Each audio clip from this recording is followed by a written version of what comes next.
Et yo les amis, nous voici aujourd'hui pour une nouvelle vidéo. Alors, je vous invite à mettre des gros likes comme ça, là. Des gros likes. Et à activer la cloche de notification pour ne rien rater. Alors, aujourd'hui, nous allons parler du projet d'études. Chers amis, je vous assure que le projet d'études, c'est ce qui compte de beaucoup. Si vous montez très mal votre projet d'études, alors je vous assure que le rêve d'aller étudier en France sera dans l'eau. Et donc, pour ne pas arriver à ce stade-là, il est primordial de pouvoir bien monter ton projet d'études. Alors, pour cela, toi, ma bien là, prends juste un stylo, peu importe la couleur, et un cahier, je ne sais pas, quoi que ce soit, une feuille. Alors, sois prêt à noter, car ceci est très important pour ta procédure d'étude. Alors, pour rentrer dans le vif du sujet, on va se dire à bientôt juste après le générique.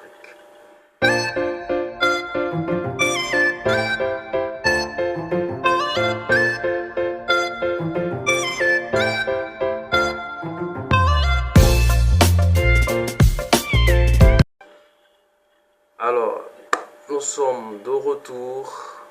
Aujourd'hui, on va parler du projet d'étude. Qu'est-ce que c'est?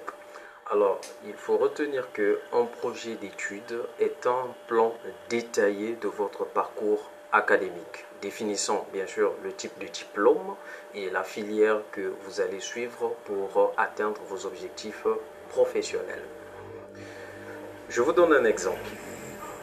Mboko vient d'avoir un bac S et il souhaite intégrer une licence électronique, énergie électrique, automatique. Ensuite, poursuivre ses études en master mention énergie parcours physique, de l'énergie et de la transition énergétique dans le but de devenir ingénieur en énergie renouvelable. Alors, les amis, voici un exemple du projet d'études. Alors, c'était juste un exemple pour mieux vous éclairer. Alors, chers amis, veuillez noter que le projet d'études est personnel et donc prière de l'adapter en fonction de votre cas. Ce qu'il faut retenir est que le projet d'études dépend de votre métier futur. Donc, c'est là où on parle du projet d'études et projet professionnel.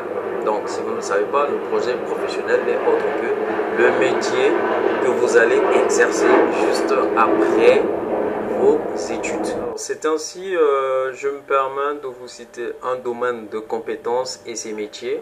Et ce domaine-là, c'est lequel? Bon, aujourd'hui, moi, je vais choisir le génie civil. Alors, le génie civil est une branche de l'ingénierie, qui conçoit, construit et entretient les infrastructures publiques et privées, des bâtiments au pont en passant par les routes, les barrages et les réseaux d'eau.